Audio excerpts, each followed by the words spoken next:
Bapak Ibu Saudara yang dikasihi Tuhan, Shalom. Kita bersyukur kita sudah ada di usbu yang baru dan untuk menjalani kehidupan kita di semua tugas dan tanggung jawab di usbu ini, kita akan melandasinya dengan firman Tuhan. Dan olehnya sebelum membaca firman Tuhan, mari kita berdoa. Ya Allah Bapa di sorga, pujian syukur dan terima kasih kami persembahkan kepadamu. Karena atas tuntunan kasih setia, penyertaan dan perlindungan Tuhan, kami ada di usbu yang baru. Dan olehnya untuk mendasari seluruh perjalanan kehidupan kami di usbu ini, kami akan membaca dan mendengar kebenaran firman Tuhan. Urapi kami semua dengan kuasa Roh Kudus-Mu, supaya firman-Mu akan terus kami lakukan di sepanjang kehidupan kami hari lepas hari. Bersabdalah kepada kami ya Tuhan, kami telah siap membaca dan mendengar apa kata firman-Mu. Amin. Pembacaan firman Tuhan dari Filipi pasal 3 pada ayat yang ke-13b. Demikian bunyi firman Tuhan. Aku melupakan apa yang telah di belakangku dan mengarahkan diri kepada apa yang di hadapanku. Demikian kebenaran firman Tuhan. Bapak Ibu Saudara yang dikasihi oleh Tuhan kita Yesus Kristus, setiap orang pasti punya masa lalu. Masa lalu itu bisa saja menyenangkan, tetapi juga bisa saja menyedihkan. Dan disadari atau tidak, masa lalu akan mempengaruhi kehidupan kita di masa sekarang ini. Rasul Paulus dalam pertama Timotius pasal 1 ayat 13 menggambarkan kehidupan masa lalunya sebagai berikut. Aku yang tadinya seorang penghujat dan seorang penganiaya dan seorang ganas, tetapi aku telah dikasihaninya karena semuanya itu telah kulakukan tanpa pengetahuan, yaitu di luar iman. Sebagai seorang Ibrani yang taat, yang telah mendalami hukum Taurat, Rasul Paulus yang dulunya bernama Saulus, ia sangat membenci orang Kristen. Ia menganggap bahwa orang Kristen adalah penyesat dan mereka harus dianiaya serta dibinasakan. Namun dalam perjumpaannya dengan Kristus, semua itu mengubah hidupnya. Dalam Filipi pasal 3 ayat 8 dikatakan, malahan segala sesuatu kuanggap rugi karena pengenalan akan Kristus Yesus Tuhanku lebih mulia daripada semuanya. Oleh karena dialah aku telah melepaskan semuanya itu dan menganggapnya sampah supaya aku memperoleh Kristus. Bapak Ibu Saudara yang dikasihi Tuhan, dari pengalaman Rasul Paulus, setidaknya ada dua hal yang bisa kita pelajari. Yang pertama, tidak hidup pada masa lalu. Bapak Ibu Saudara, masa lalu yang pahit, yang mengecewakan, bisa membuat orang menjadi keras, menjadi kejam, atau sebaliknya, depresi dan putus asa. Sebaliknya, masa lalu yang jaya, kaya, serba ada, bisa membuat orang menjadi sombong, bisa membuat orang tidak mau mengalah, dan meremehkan orang lain. Apapun masa lalu kita, mari belajar untuk jangan mengingat-ingat hal-hal yang telah kita lewati. Bahwa jika masa lalumu buruk, kelam, dan memalukan, datanglah kepada Yesus, mohonkan pengampunan daripadanya. Bahwa tidak ada dosa yang terlalu besar yang tidak bisa diampuni oleh Tuhan. Dalam Yesaya 1 ayat 18 dikatakan, sekalipun dosamu merah seperti kermisi, akan menjadi putih seperti salju. Sekalipun berwarna merah seperti kain kesumba, akan menjadi putih seperti bulu domba.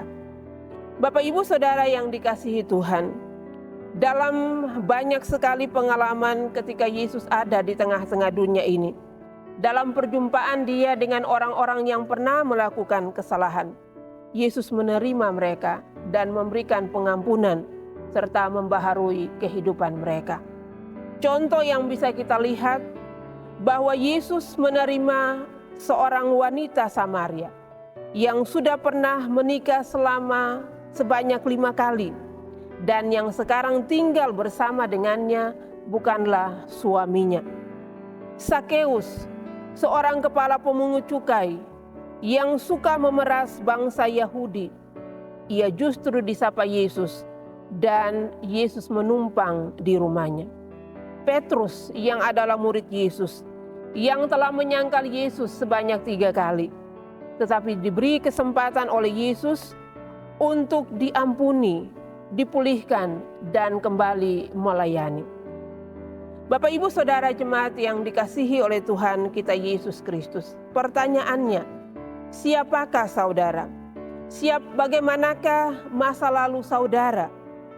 Mungkin saudara tidak lebih baik dari Saulus, tidak lebih baik dari wanita Samaria, tidak lebih baik dari Sakeus, dan juga tidak lebih baik dari Petrus. Tetapi kebenarannya mau disampaikan kepada kita, bahwa jangan mau hidup dibayang-bayangi oleh masa lalu yang menyakitkan, yang kelam, yang memahitkan, bahkan juga yang menjijikan. Lepaskanlah pengampunan kepada orang yang sudah menyakitimu. Ambil keputusan untuk meninggalkan semua kebencian dan kekecewaanmu. Jika saudara sudah hidup dalam lumpur dosa, berserulah kepada Yesus. Minta ampun dan ambil suatu kemauan yang kuat untuk tidak lagi hidup dalam dosa. Sehingga genaplah apa yang disampaikan oleh Yesus. Aku pun tidak menghukum engkau. Pergilah dan jangan berbuat dosa lagi mulai dari sekarang. Pelajaran yang kedua, hidup dalam kasih karunia. Kasih karunia adalah pemberian yang seharusnya tidak layak untuk kita terima. Bahwa Rasul Paulus menyebut dirinya sebagai orang yang paling berdosa.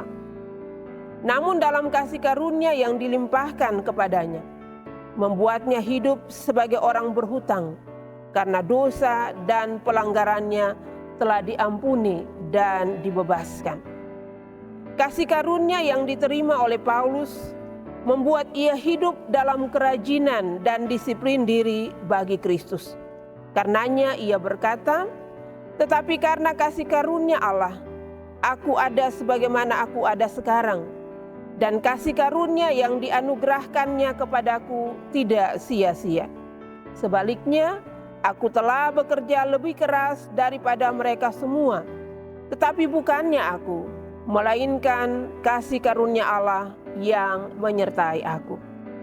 Bapak Ibu Saudara yang dikasihi oleh Tuhan Yesus Kristus, jika kita sudah diampuni, dipulihkan, dan ditolong oleh Tuhan, mari jangan sia-siakan kasih karunia yang telah Tuhan anugerahkan kepada kita. Jangan menjadi pribadi yang selalu menuntut dan selalu merasa kurang puas untuk segala hal yang kita peroleh. Mari kita bangkit dan berlari-lari kepada tujuan untuk memperoleh hadiah, yaitu panggilan surgawi dari Allah dalam Kristus Yesus. Sebagaimana firman-Nya dalam Filipi 3 pada ayat yang ke-14. Bahwa Maria Magdalena yang pernah dilepaskan dari 7 setan menjadi pengikut dan melayani Yesus dengan setia. Bahkan ia menjadi orang pertama yang dipilih Tuhan melihat penampakan Yesus setelah ia bangkit dari antara orang mati. Bahwa Petrus yang sudah diampuni melayani dan menjadi berkat bagi banyak orang. Hidupnya sungguh-sungguh diperbaharui dan diubahkan. Bahkan ia tetap setia dan tidak menyangkal lagi sampai akhir hidupnya. Bahkan ia menjadi martir Kristus dengan disalib terbalik. Bapak Ibu Saudara, bahwa masa depan yang indah sungguh dijanjikan bagi Tuhan untuk semua kita yang hidup dalam rencananya. Indah di sini bukan berarti hanya dinikmati oleh diri kita sendiri. Seperti bunga yang indah dapat dinikmati oleh orang-orang yang melihatnya. Demikian juga kita, setiap orang-orang yang percaya. Hendaklah kita menjadi alat yang indah di dalam tangan Tuhan. Kita tidak sibuk dengan persoalan dan kesusahan kita sendiri, atau sebaliknya dengan kenyamanan dan kekayaan kita.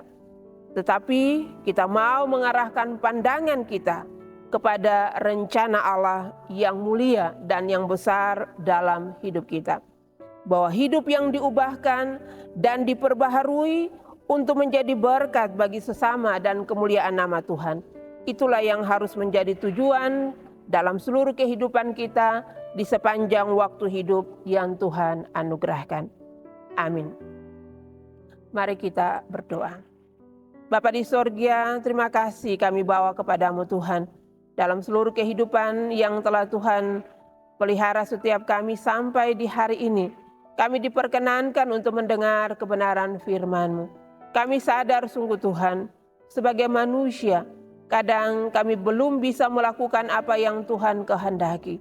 Tetapi biarlah di sepanjang kehidupan kami memasuki usbu yang baru ini, kuasa Roh Kudus-Mu Bapa, menjamah setiap kami, menjamah setiap hati kami, pikiran kami, perkataan kami, juga perbuatan kami. Sehingga semua yang kami lakukan seturut dengan kehendak-Mu.